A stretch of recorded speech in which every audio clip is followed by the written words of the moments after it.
Great. Okay. I don't know if my NDT colleagues are on the call. Is Delana? Yes. Yeah. Are you able to see who's joining at all and let them in? Yeah. Yeah. Could you just do that when I get started? Of course. Fantastic. Yeah. Fantastic. Okay. Well, hello everyone. Sorry for the very, very difficult circumstances, the devastating news that we had on Friday about the announcement of the closure of Healthwatch England and local Healthwatch. I called. We were just to set the context of this. The immediate context was that we were contacted by the department on Friday afternoon, probably about 2 o'clock-ish or something around about then, to let us know that the story was going to run in the Daily Mail the following day. And we had been pleading that if the story was going to be either leaked or run, that we had an opportunity to tell staff. We actually, in the end, we arranged the meeting at 5 o'clock on the Friday. So I'm so sorry for those of you and your staff and volunteers who found out over the weekend, either from the media or social media, about the announcement, because it's obviously very, very difficult news, and that's not what we had intended on this. As you may know, Dr. Penny Dash carried out a review of patient organisations. So ourselves, that's Healthwatch England, local Healthwatch, and some patient safety organisations, including National Guardian Office, the Health and Service. I can't remember if HSIB is their acronym. I'm sorry, I've forgotten their exact title, but around health safety. And she was carrying out that review, and then amidst all that was the announcement that we're going to do a 10-year plan, and we've been waiting for the outcome of the Penny Dash review probably since the start of the year, really, and we've had numerous expectations around the timing of that. So we were expecting to hear on Thursday, because that's when we think that the 10-year plan, I think it's widely heralded that that's when it's going to be published. And we thought that the Dash review would be published the day after, and we still think that is going to be the case. So as I say, we were contacted by the department on Friday to say that in the Daily Mail there was going to be an announcement of the closure of Healthwatch England and local Healthwatch. And so, as I say, we hastily arranged that meeting. So today's meeting is almost a rerun of that meeting. We have very limited factual information to share with you at this stage.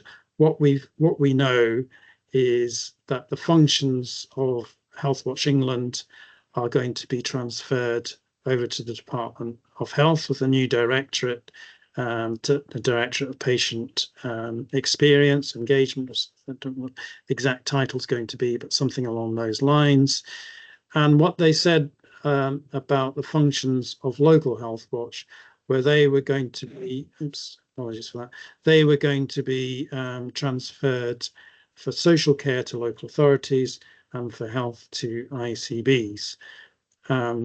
What would be required to be able to do that would be legislation, the time scale of which is obviously determined by legislative timetable. What we think at the earliest would be something around October 2026. The department have got to provide a lot more detail on the transition arrangements, but we understand that the expectation is that the responsibilities to commission a local Healthwatch will continue in that intervening period, i.e. from now to whenever the legislation gets enacted. So it might be October 26, it might be another later date than that.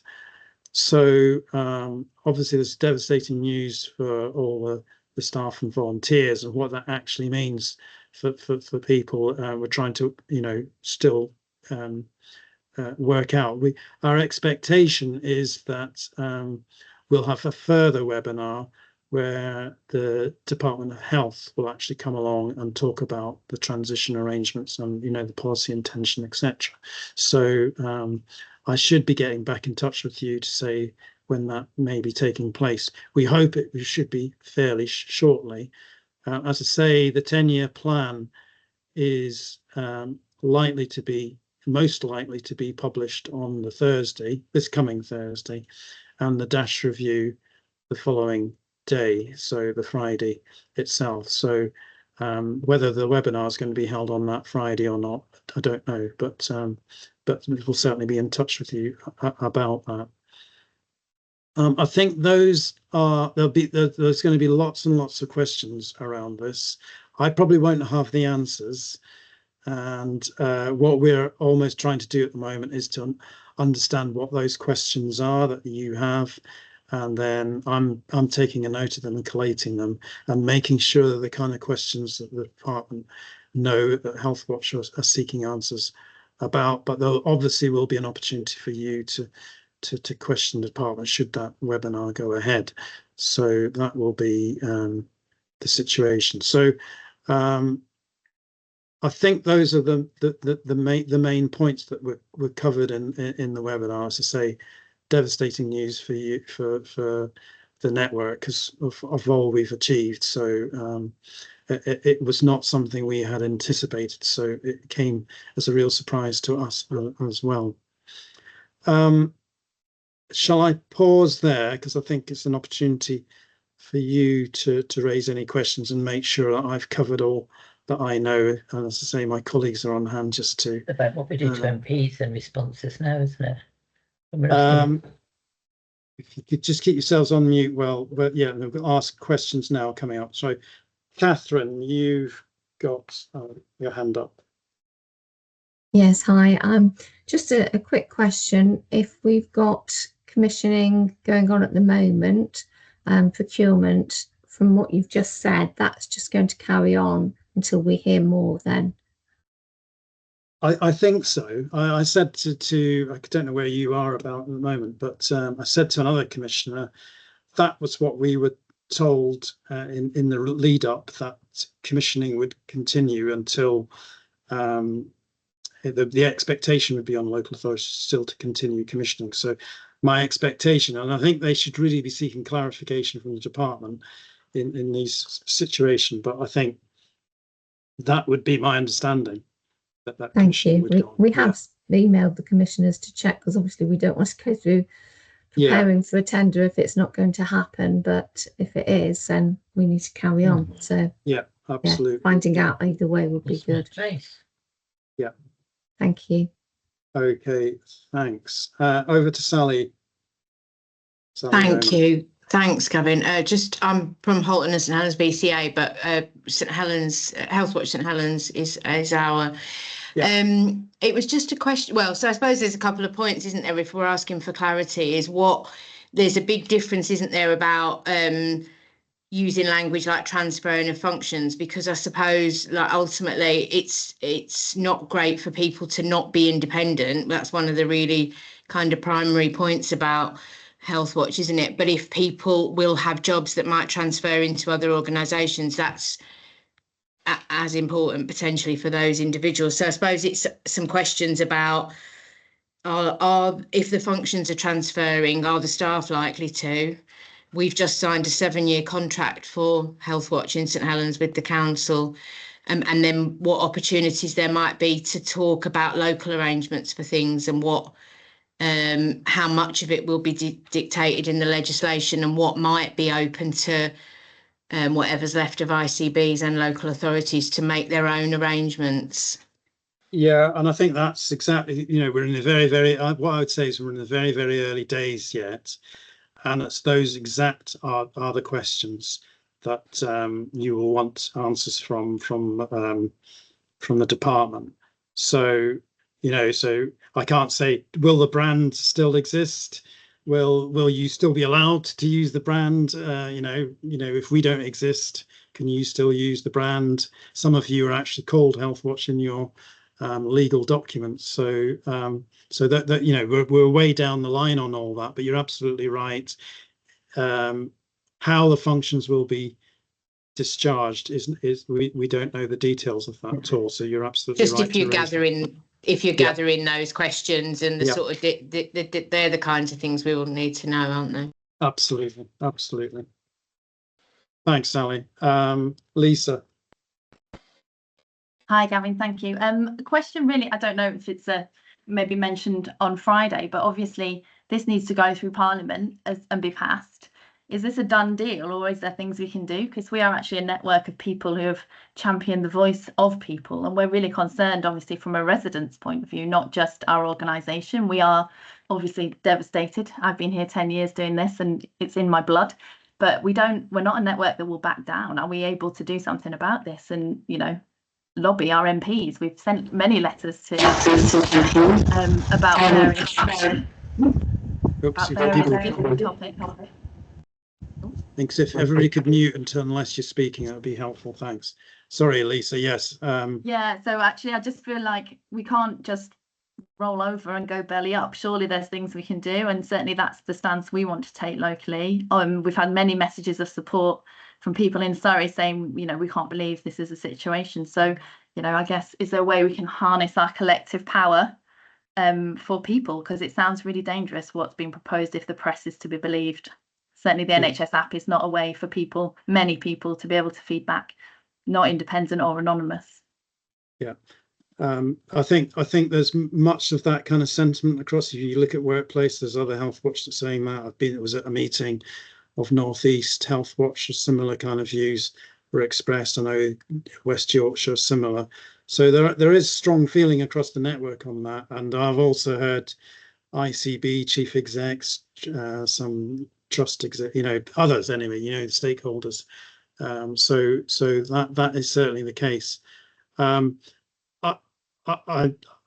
take that sentiment and take that back to Healthwatch England, but absolutely, Healthwatch are independent organisations. You may, you know, you operate in your local communities, and you will want to reflect what is absolutely right for your citizens. So yeah, I guess it'd be really helpful though to have some central coordination or help with that. And obviously some of the Healthwatch are varying sizes and don't have the same resource. Some are bigger and may want to be involved. Is there some way of even collectively getting a group of people who are happy to be involved and sort of have that support from Healthwatch England to do that?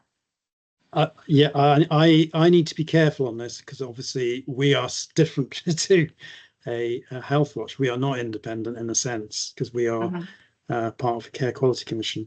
And so these early days, it's be for our national committee to take a view on what their response. So I can't say, but what I'm happy to do is to facilitate these kind of meetings. Absolutely. So I think that would be good. Yeah. I'm speaking for Surrey, but I don't know about everyone else. No, I think, you know, you speak for many Healthwatch, I think, across the country around this. So you're certainly not alone on that. Thank you. Nadia. Thank you very much. I did actually have a bit of a wobble with the sound, so I may have missed some of the discussion. I very much echo Lisa's sentiments and statement. But what I also wanted to ask is, I chair the advisory committee at the local Healthwatch in Hammersmith and Fulham in London, and I'm very concerned because we did at the end of March submit a tender application, and from what I gathered, commissioning is still going ahead, but at the same and people are now actually applying for very lengthy contracts, which in itself is quite unusual. But I'm in fact, I'm very confused as to how commissioning can continue, given that Healthwatch is sort of no more, unless any challenge that we put in is proves successful. Because it does require consultation, does require obviously Parliament ratification, as far as I'm aware. So what do you know? Is there any sort of, have you been able to glean from the statements that you have received as to what happens with those local Healthwatches who are, in the process of actually retendering for their services? And also, in the event that, sorry, a couple of questions, I guess, in the event that tenders will be paused, do you think local authorities or the commissioning teams of local authorities would be willing to provide the kind of service to still ensure that the patient's voice are heard, but under a different sort of umbrella, if you like, rather than through this a national, organisation that we are? Yeah. Thank you. I think these are questions for the department. So will tenders be paused? My understanding from that one statement, and that's all I've got to go on, is that commissioning will continue until the Act is enacted, and that's subject to being passed by Parliament and subject to the legislative timetable. So local authorities will continue to have that responsibility and continue to do so. But that is exactly the kind of question you'd want to put to the department for absolute clarity on that. And then, as regards to can local authorities find an alternative means? Well, that again, we're in too early days really to understand what does this goes back to that question: what does the transfer of functions mean to local authorities? What is their role going to be? I don't know if the detail of that and what that means. We'd still need to understand that, what the department expects around that. But I think, that is certainly something that we are definitely going to be putting in front of the department, is the advice to give clear instructions to local authorities on what they need to be doing in this intervening period. Thank you, Gavin. Thanks. Liz. Thank you, Gavin. It's Liz Ball, Healthwatch Lincolnshire, Chair of Healthwatch Lincolnshire, and recently our contract has been renewed for 5+2, so 7, similar to what others have been saying. I think obviously it's a complete left field to all of this news, and it's great that the questions are being gathered to be answered by the Department of Health. But Gavin, will you be collating and providing a repository of the answers to the questions, so we've all got that information, so we're all on message? Because I think it's key that we all have the messages delivered in the same way. I mean, I'm thinking primarily for the staff, as others have said as well, that we're getting the right message and consistent messaging to our staff. And keen to support any lobbying, as colleagues have already raised. So happy to be involved in that. Thank you. Yeah, I think what we'd intend to do is what we tend to do in these kind of services is produce sort of frequently asked questions kind of thing in the response to that. Whether we're responding to it or the department's responding to it, we'll take that. But absolutely, we want to support this whole transition in that way. So yes, absolutely. So yeah, and we'll make them available. Yeah, the network site is publicly accessible, so we can put responses on there, so you've always got access to them for your staff, etc. So we'll do our best on that. Thank you. Thanks. Right, Pat. Yeah, hi Gavin. Thanks for the meeting. I didn't catch all of it on Friday, hence why I'm back. So I came in late and had to go a bit earlier, so I got a bit of mixed messaging.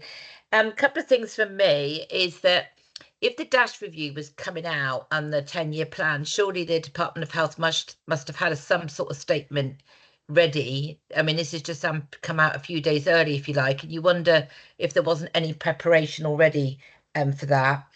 I think the other concern for me, Healthwatch is in all of this mix with everybody else, with the ICBs, with the reorganisations of local authorities. It's not just one thing, it's a lot of things.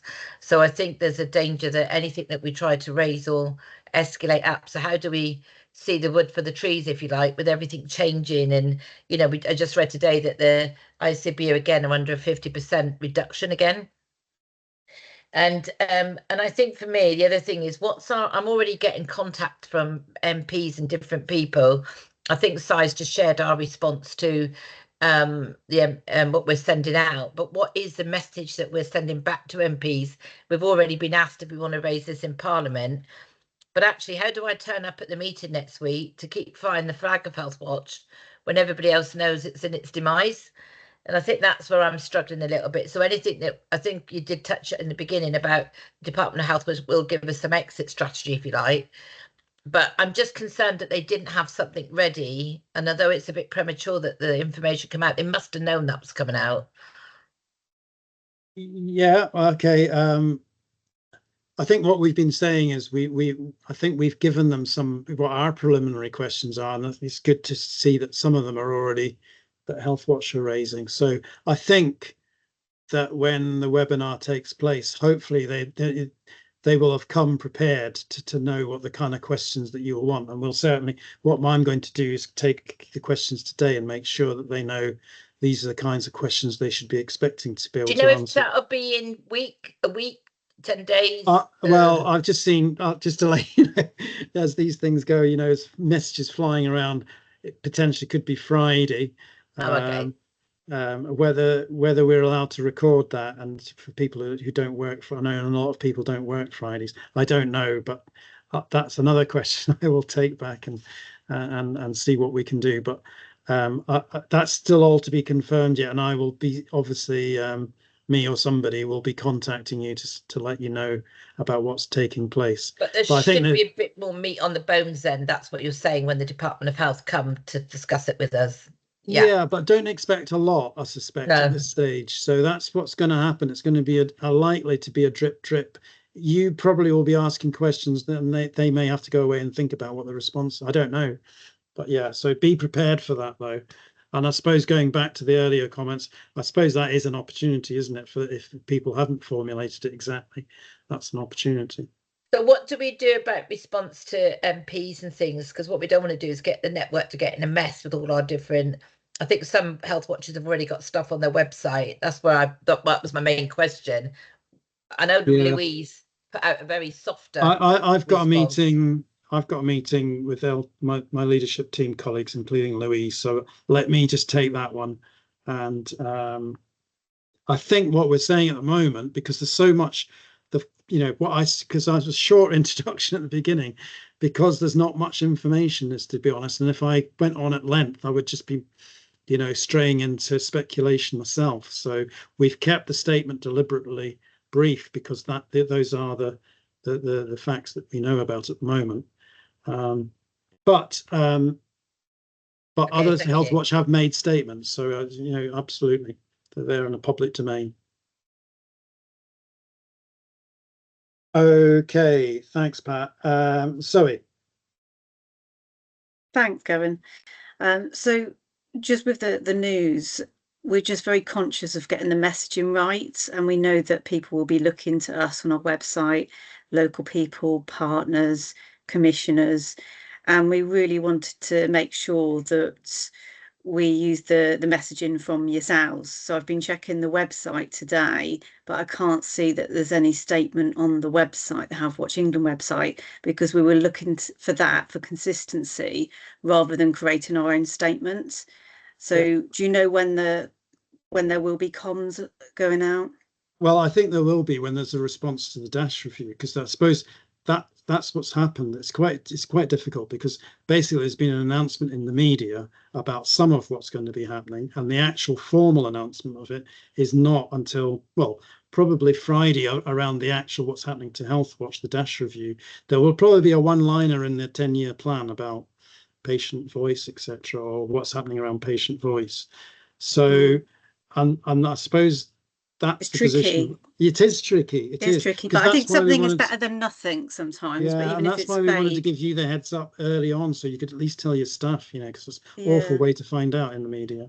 It is. And just the other thing I was going to say is we have an independent advocacy support service, and they've been asking the team members, does that mean that they're affected too? We get separate funding for advocacy. So I haven't been able to answer that question yet. But yeah, that's just a question that if you're able to come back to me, if you know. The question to ask the department is exactly that, because the key thing and I can't remember what what is happening to that local reform and community voices funding. So that's the question you should be asking the department, because that funds Healthwatch, but it also funds independent, because it's not part of Healthwatch, so it's a separate service, although Healthwatch can deliver it. But it is funded under that, along with DOLS, Deprivation of Liberty, and something else, hospital something.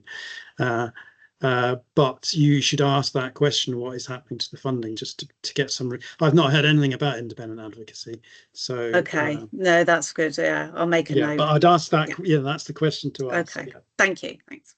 Okay, John. Oh, thanks very much, Gavin. Yeah, from Sefton here. It's probably a bit early yet, but to gauge what sort of response and what sort of support might be forthcoming from independent health bodies, such as the King's Fund, for example.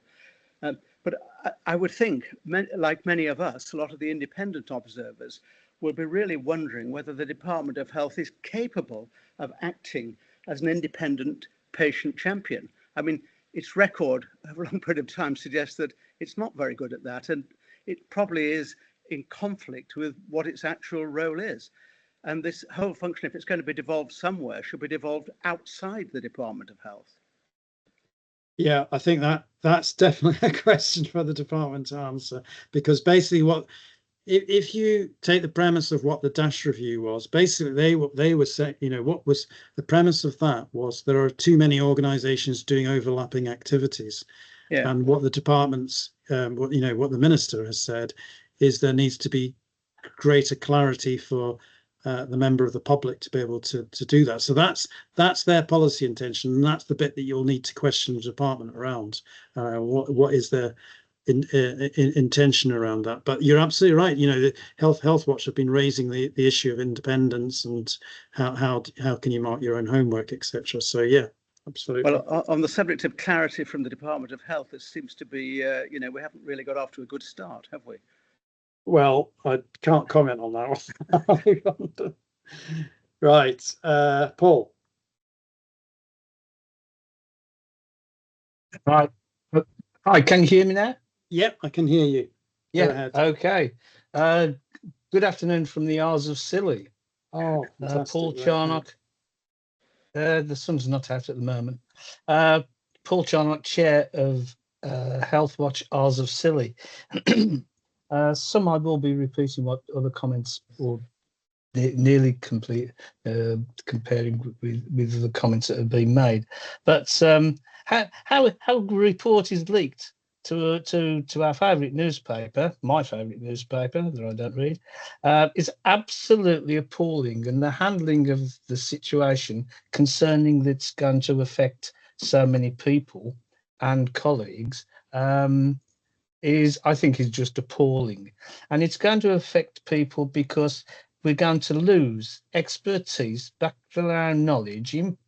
It's going to be inoperable. No one's going to be left because they're going to go to other jobs where there's more security. And the answer is somehow going to be, transfer to maybe to the council. I don't think so. Or local health. I don't think so. Those are the very people that we are here to oversee in terms of their production of the services that they produce. I mean, we've only got a population of 2,200, but I think I can say to you now, if you don't hear from me again, don't be surprised. And it's very unfortunate. Somebody's already mentioned it's our day. When I sent a memo congratulating my 2 part-time staff and my 5 voluntary directors on the annual report, and it's brilliant. And I think it's a sort of model to other smaller reports. I would say that, wouldn't I? I don't want to be a doom promoter, but really, for some areas, for some people, it's the end. I'll be blunt, simple as that. And I might join the queue and sort of say, that's it, I've had enough. Because I've put in 17 years, including Link Up at the beginning, and I've put in and I've done my best. I haven't been paid a penny not a penny. My staff are paid reasonably okay, the local authority rates. My directors pay nothing. And so I can say thank you very much to the Penny Dash and to others who must have contributed, but thank you, and it could well be goodbye. Sorry to be so doom-laden. Yeah, I'm so sorry, Paul. And I just want to pay tribute to the great work that Healthwatch and Cecily do on such low amounts of budget as well. So it's really, really difficult news. But that's the kind of, again, I'm sorry to say, it's the kind of thing that you're going to have to address to the department around that. But yeah, thanks. Diana. Hi, Gavin. Thank you. I have just a few questions. Firstly, how can you be sure it will be October 2026 when legislation is passed? How are you sure about that date? I'm not sure at all. So I think all I'm going on is what is likely in terms. So basically, what happens, I think, is the King's speech will announce the legislative timetable, and by the time it's sort of drafted and goes through parliamentary committees, the earliest possible is probably October 26, going on past legislation. But that is no guarantee to be passed earlier than that. That would be unlikely. But anyway, yeah, I can't guarantee the October 20. It's again a question for the department if they've got any indications around timetable. Yeah, because they can push through legislation quicker if they want to. It's a possibility. I mean, when they decided to abolish NHS England, I know that wasn't exactly an act of Parliament, but they made that decision and they said that's going to happen within 12 months. They said so. What the legislation to abolish the NHS England is still to be drafted. So I think that's what that piece of legislation will be. It'll be to wrap up all of the changes in the 10-year plan that require legislation, including changes to the Healthwatch legislation. So it's not just Healthwatch which are affected. The National Guardian Office, whistleblowing organisation, that's affected as well. So and others as well. Yeah, I read that as well. So are we able to issue any kind of standard statement to all our key stakeholders and people that are getting in touch with us, saying that Healthwatch will likely continue until October 2026? Is it possible to do that? I think we have to wait until we've got clarity on that, and then that won't be at least until after the DASH review, and even it might be later than that as well. So we may be having to have an interim statement about that. We will do a response to the DASH review, and as I say, we may get greater clarity once we've got the Department of Health coming along and telling us about that transition period. I think that would be helpful. Yeah. Because at the moment, I mean, we did an interim view visit this morning, and the first thing we were told by the manager of the care home is, "Oh, Healthwatch is not going to be any more. I'm surprised you're here." And we're going to see a lot of that. And if it's not going to happen until the likely date of October 26, which we're talking 18 months from now, then we need to reassure people that we're still going to be around until that time and still doing the same job that we have been doing for the past 10 years. Absolutely. So there is, there's still quite a bit to do around stakeholder engagement around what this is. But as I say, we don't know what the clarity of the messaging is around that yet. So we do need to wait until we're told about what that means. Okay. My second question is, how do we keep our staff motivated in the meantime? Because, obviously this is a terrible blow to them, but my chair is particularly concerned that we're going to start hemorrhaging staff, over the next few months. And if that happens, it will severely affect our ability to deliver our statutory functions. And even if, there is a date of October 26 and we need to then recruit other people until that date, nobody's going to want to join Healthwatch knowing that it's going to be for a very short period of time. So How do we mitigate against that? I think these, yes, I do, there's nowhere to hide from this kind of stuff, because that is the real challenges that you face, that people, as soon as, if there is, it's the same in the Healthwatch England, as soon as people know there's a deadline, then people quite rightly and, absolutely will want to have security on their jobs. They need that. I suppose the only bit that I would say is we've got probably more clarity on Healthwatch England than we have on local Healthwatch in a sense. But as I say, this week, I think we're in the early days yet, and we need to get that clarity. So I know it's going to be really difficult to motivate your staff. I have the same challenges at Healthwatch England around trying to keep staff motivated when they know that there's going to be significant change on the horizon. So what we're doing is thinking, well, what do we want as a legacy from the network, as for Healthwatch England. So we're thinking about that, but I think that's quite early days, and you might want to do a similar kind of thinking as boards, perhaps, particularly with your lead officers around what's the best sort of approach on that.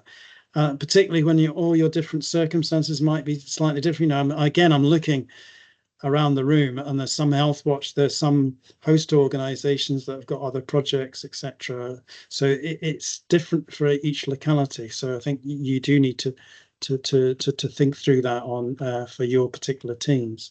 It's not easy, absolutely. No, we're going to have to, because we've got a couple of long-term projects on the go, and my staff have already been asking me today, are we still doing this? And there's a big, huge event that we always put on in October, a big community event that we start planning for in July. And again, I was asked, well, are we still doing this? Yeah. Do we still try and get external sponsors to sponsor the event? The only thing I can go back on is that one statement, which, you will want to quiz the department about, which is they are saying there's a requirement to commission a local Healthwatch until an act is passed. So their expectation is Healthwatch continue. But I know, and then Paul's shaking his head, because then you go to the motivation of staff. People are not stupid. They want to protect their careers and their livelihoods. So totally get that. Totally get that. So it's a hard balance to get right. Okay, thank you. I know they're hard questions as well, so thank you. Yeah. Mike. Hello, Gavin. Mike Flaxman, Healthwatch Warwickshire. We have a long contract with the Warwickshire County Council. I wouldn't hold out many hopes about NHSE or the ICB giving you much information. Our ICB is going to be up to its neck in merging with Hereford and Worcestershire. So, they're downsizing and merging at the same time. They're not going to have a lot of thoughts for how they take on the role of Healthwatch in keeping an eye on the healthcare sector. I've got some specifics that I think are worth raising. I mean, we are a CIC, a community interest company. Any assets that we have, if we're wound up, can't be transferred to the county council or the ICB. Would have to be transferred to another similar sort of organisation which have a blocked asset strategy. So charities and other things. So that's quite complicated if we're winding up a CIC. The other aspect from the staff side, I worry about 2P, because what we need will be definitions and clear definitions of the functions and roles that are transferring to other bodies, so that we can match them with the staff we've got and see whether they would be eligible for a transfer or redundancy. I mean, either of those will apply if they're prepared to hang on to the end. Some may leave, but some of them, I mean, our staff are completely devoted to running Healthwatch Warwickshire. We've got a lot of contracts and projects going on at the moment, and we will try and continue with those. So that's all pretty worrying, really. I suppose Healthwatch should have made it very plain that they were definitely acting on behalf of working people, and perhaps Keir Starmer might have taken notice of us and kept us on. But there you go. We're not just working for working people, we're working for everybody. But you can't win them all. And I just hope this is not a cash saving operation, that's been invented by our chum Glenn Burley, who is the financial reset director working with Jim Mackey. I can't, if it comes from Penny Dash, then okay, understood. It's not going to be a cash saving exercise because someone's got to do it. Yeah. Those are my thoughts for the day anyway. I'll shut up now. Thanks. Okay. I think, as I say, we're very, very early to think about 2P and on all that, because we don't know what transfer of functions mean. Exactly. Remember, Penny Dash said there's duplication of functions. So quite how that gets reorganized between what they have, because I've seen things as well that there's bigger conversations about the role of local authorities and community engagement. So that's going on as well. So there's as you say, there's lots and lots of change. It's a context that Healthwatch is taking place within a huge amount of change, local government reorganization, mayors, etc. So there's lots and lots of stuff going on. Our reform minority government in Warwickshire doesn't know what day of the week it is, basically. So we've just lost the chairman and we've got an interim chairman and there's another election next week. So the chance of getting any sense out of them is pretty remote. It's just not going to happen. But they've got to think about the staff. Yeah, I'm conscious of other people's hands up. So let me move. Jodie, do you want to come in? Yeah, thank you. I guess my point is just come back to a comment you made a little while ago, which was about at the moment there's much greater clarity around Healthwatch England than there is local health watches. We don't know until we know what that transfer of functions means. None of us are going to know what the impact means for local Healthwatch services. I take from what you've said, there's likely to be, as I've interpreted it, the shutting down of the network is different to local patient voice initiatives being run. So there's national work happening to put more national organisations under departmental control, and sadly Healthwatch England is a victim of that, but there's a lot of these happening. The impact of that means the network might disappear as a thing, but that's very different. And some of the comms I've seen over the weekend has been heartbreaking, where people are saying we're being shut down, we're closing. None of us are going to know that until we know the detail of what that transfer of functions looks like. Sure. And that's the message I wish had gone out on Friday. That, because I've heard a lot of people here talking about ending their projects, and that might be the case. Yeah. But right now we don't know that. We don't know what the implications are, or whether the transfer of functions is going to be around ICBs or whatever local health looks like in a couple of years, and local authorities delivering patient experience initiatives, or whether a transfer of functions means that the commissioning of services is going to sit with them and they're going to work at a local level. And I just worry that what the message the network are getting at the moment is more doom and gloom than it currently is, until we have that detail from what Penny Dash is going to say, and then what legislation is going to look like.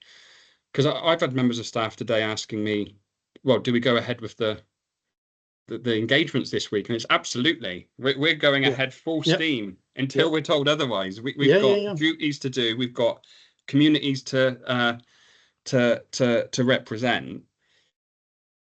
Am I wrong in what I'm saying there? Is this that there's just no information at the moment about what it's going to look like? Well, yeah, you're not wrong, and you're not right, because the problem is we don't know. All we've said is what we've been told, which is in their messaging, which is they use the word abolition. I think we've used the word closure. And so you're right. What does that mean? That's definitely the closure of the network. It's the closure of Healthwatch England. But what is that, transfer of the functions? That's the, you'll need to ask the department about that. But just that clarity, the network is not closure of individual services. Well, you're all, as I say, I'm always really clear about this, you know, when I'm issuing advice and etc. or instructions. You're an independent organization. You always do tell me where to go, where if you don't want to subscribe to what I ask you to do. So I'm very, very aware of all that. Yeah, you're an independent organization. You have other, you know, quite, I know you report to me how much money you bring in. Some of you are bringing in a lot more than local Healthwatch money, core contracts. So already some of you, in terms of business, your Healthwatch is, you know, that may be your brand, but you're also bringing in other work through that. So I'm very aware of that. Some of you have got more than double the amount that your core contracts have. So absolutely. And you should be, you know, your board, that's exactly how they need to behave, isn't it? They need to be on their mission around your organizations. What is your mission there? We've had that earlier. Jane. Hello. Hello. So Jane Upton, Healthwatch Birmingham. I'm sitting in for Andy because he's on annual leave and Richard, our chair, can't make the meeting. I want to respond to the person who asked how to support staff. Being a member of staff myself, what we did is first thing this morning, we had a meeting with all the staff, the board and Andy, even though he's on leave. And we had an atmosphere of we're in this together, and complete and utter transparency. Even though some of the information might worry them. So we were told that at the meeting on Friday, the date that was given to the CEOs then was July 2027. Now it's being brought forwards. Possibly the earliest date is October 26. So I'll be reporting that back to the staff, even though it might worry them, because I think it is better for them to know that they know everything that the leaders in the organization know, and that they are being trusted with that information. And if they leave, because we have to give them all the information that they need that's best for them personally. They're all very dedicated. So we're just taking this journey as a team together, completely transparently. We did put out a press release this morning, and you know, the team saw that before they went out. They knew what we were doing. They were very pleased that we were taking that stance.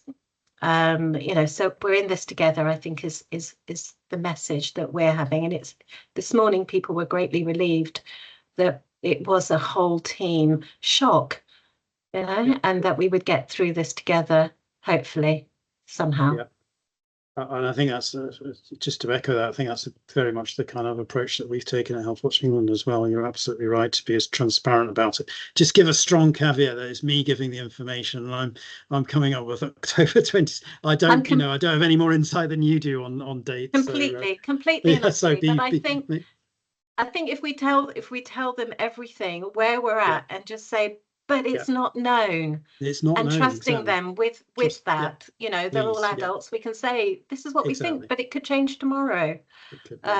Anyway, that's our approach as a team, and the whole organisation are just so shocked and shaken that they need that. Yeah. Thanks, Jane. Thanks, Maria. Hi there, Maria Kildun, Chief Officer at Stockport. Gavin, you talked about, or you keep saying it's something, the questions that we're coming up with are questions that we need to ask the department. Are you suggesting that we individually sort of bombard the department with some questions and make it known, you know, that we want answers? Or is it going to be a coordinated kind of process on behalf of Healthwatch? Well, I suppose in the first instance, what I'm keen is that if you've got questions now that you think they should be thinking about, then that's an opportunity for us to get them in front of them. So, as I say, I've been taking notes here.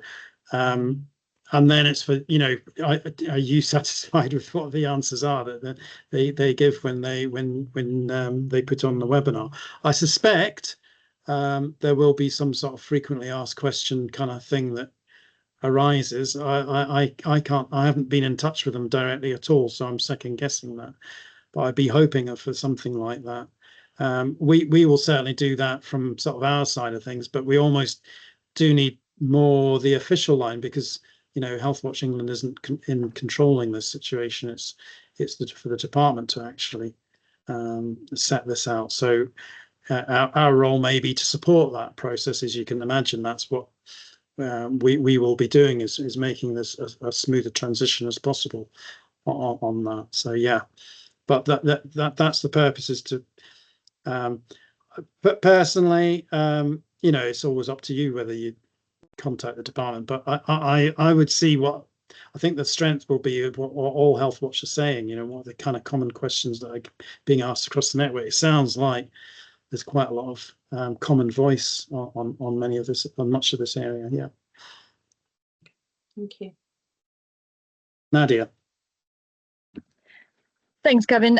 Just wondered, I mean, we are amongst friends. I know, obviously, there's no really knowing as to what precipitated this decision, and irrespective of one's political colour, this current government has not made great decisions on many fronts. But I just wondered, given that we are amongst friends and, co-thinkers, and I echo what everybody really has said, I wondered what you think is behind that decision. I mean, is it politics? Is it money? Is it a bit of both? We're all very passionate, and I have been, obviously, with my local Healthwatch, both under the current provider, which has been sort of in post since COVID, but also prior to that as well. So it's 8 years altogether, and it's terribly disheartening to see the direction, not just for us and for healthcare generally, but also kind of where the country is going. So I just wondered whether you could, people would sort of share what they thought was behind this decision. I know there's obviously NHS England is coming to an end as well. Lots and lots of changes, and it always seems to be that the patient's voice is getting quieter, is forced to be getting quieter and quieter.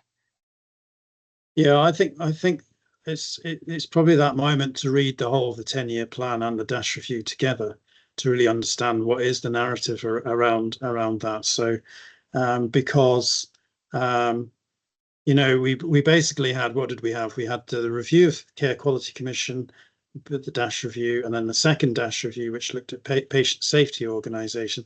We were expecting that to get wound up by Christmas. I said that to Healthwatch at the time. It was following all our discussions about our future together that we had. So we were on that trajectory, but lots and lots, as we've been saying today, there's been so much change that's happened in between that, including a much bigger issue around just the whole number of arm's length bodies that Pat McFadden has been reviewing right across government, and all the change, the outcome of the Dash review, which is likely to say, there was duplication, as lack of clarity around functions, so that needs to be streamlined. So that's a message that's coming out.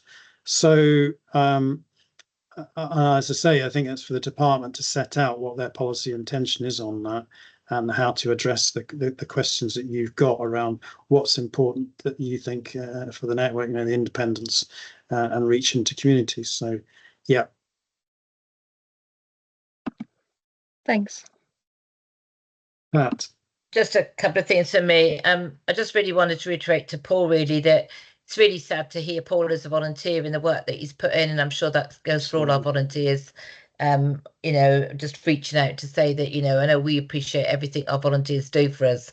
So I just want to say that doesn't go unnoticed, not at all. But I can feel the despondent in that. The second thing for me, talking about some of the stuff about the funding, Gavin, I wonder, because the local authority have stripped Healthwatch of funding, whether they'll see an opportunity to take even more. If we're going to have an extended contract, because our contract runs out in March, we were just getting all excited about a new possible tender putting together, and now we're doing it the other way. But you wonder how much money will be left, and that won't stop us hemorrhaging staff, because we won't have the money to fund it. And I do take on Birmingham's take. We've done exactly the same. In fact, when I read their press release, I have shared some of that out. And I just said it's just that approach, that exit strategy, if there is one. But there is a lot of unknowns, and I think that's what makes it difficult to operate. Where do we plan? What's our next plan? what will we have an annual report for next year, you know, or not? If not, it's going to look very demised anyway because of all the shenanigans going on. So it's not going to look as good as what it's done this year when everybody's done the best they can. And I know people will continue, but I just wonder what the local authorities' response will be financially. Yeah, that's a bit of a risk for us, I think. As I say, you'll need to question the department about funding for local authorities for the function, because I don't know. That's a point to raise. Thanks, Pat. Joe. Thanks, I'm Gavin. just conscious of time as well. Yeah, So I'm probably going to have to go. Very quick point. I just wanted to add to your list of things to raise with the department. I just wanted to make, apart from everything else, all the concerns and challenges that everybody else has mentioned, we've been working really hard with our local systems and nationally around integration for a very, very long time. And this really feels like a backward step to separate. I mean, they've got an organisation in Healthwatch that bridges health and social care in respect of local people's voices. And if they are separating those functions back to health and social care as separate entities, that really feels like a backward step in integration. And I'd just be interested to hear from the department what their feeling is on that and if that's their intention. Yeah, no, I've heard that. I certainly reflect that. Yeah, thanks, Joe. And I've got somebody in my far right that's got the word contact in, but do you want to come in? You've got your hand up. It's Catherine from Hi, Catherine. Healthwatch Charles and Silly. All right, hi. Yeah.